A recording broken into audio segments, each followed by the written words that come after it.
This is Eric Brotman, the host of Don't Retire, Graduate, the podcast that teaches you how to advance into retirement rather than retreating. And this is Office Hours, where we answer questions that listeners just like you send in.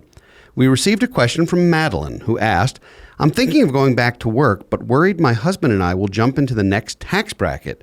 What exactly does this mean for us at tax time?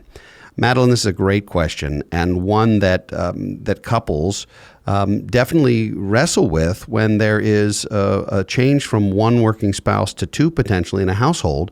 And partly, one of the things that's going to impact this result is the income that's going to be made by a second income in the home, and whether that does create higher taxes, but also what expenses might be created in the home. So if going back to work means additional childcare expenses, for example, or additional transportation expenses or other types of things, or even wardrobe expenses, then in that situation, you really have to look at the pros and cons and determine how much you're going to be earning, not just net of taxes, but net of all the new expenses to make sure it's worth it.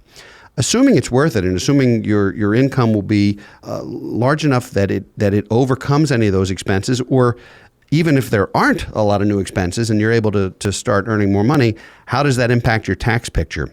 A couple answers to that. First, tax brackets are set up in a way where they are marginal. So in most cases, particularly with federal and state income tax, but generally, what will happen is the higher tax bracket will only kick in at a given threshold.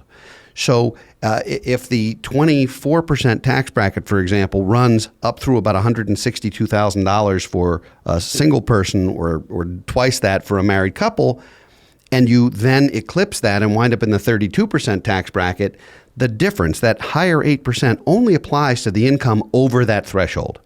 So depending on where you and your husband are from an economic standpoint, from an income standpoint, the marginal rate or the tax bracket rate does not apply to your entire income, only to the amount of income combined between the two of you that goes over that threshold. So really, it may not be as big a deal as it sounds. Second thing is, going back to work might mean additional employee benefits. And if those employee benefits, either the ones that you receive through your employer might be better than the ones your husband has, in which case you can make changes to things like health care or other benefits. The other thing is you might gain a retirement plan. And if you do, and you're concerned about the tax bracket, depending on your age, you can either put $19,500, or if you're 50 or older, Madeline, you can put $26,000 into a 401k or 403b or similar type of plan with your employer. And that, because it's pre-tax, won't impact your tax bracket. So what I would say is, first, this is a real good opportunity to meet with your financial advisor, possibly your CPA, though you never want to meet with your CPA prior to April 15th. They are too busy to think prior to April 15th. But once that rolls around, if you want to meet with your tax advisor, you can. But your financial advisor can help you figure out what amount of income would you need to make going back to work worth it financially. Now, there may be other psychological or social reasons to go back, but for the financial reasons, how much do you need to make that make sense? And then how much would be too much, potentially, where if you go back to work, your income is so high that it really does push you into a new tax stratosphere.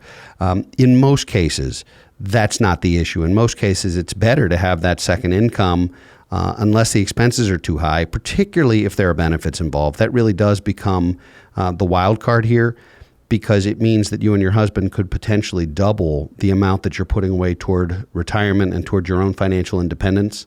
And ultimately, that is one of the key purposes of working, is to get to the point where you're financially independent and work becomes optional.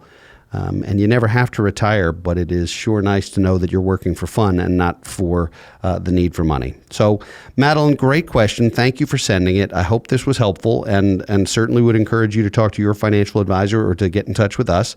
We'd love to work with you on that. So if you have a question you'd like me to answer during office hours, follow Don't Retire, Graduate on Facebook. Post your question or tweet us at Brotman Planning. I thank you for coming to office hours. Be sure to tune in for new content every Thursday. And for now, this is your host, Eric Brotman, reminding you, don't retire, graduate. Securities offered through Kestra Investment Services, LLC. Kestra IS. Member FINRA SIPC. Investment advisory services offered through Kestra Advisory Services, LLC. Kestra AS. An affiliate of Kestra IS. Kestra IS or Kestra AS are not affiliated with Brotman Financial or any other entity discussed.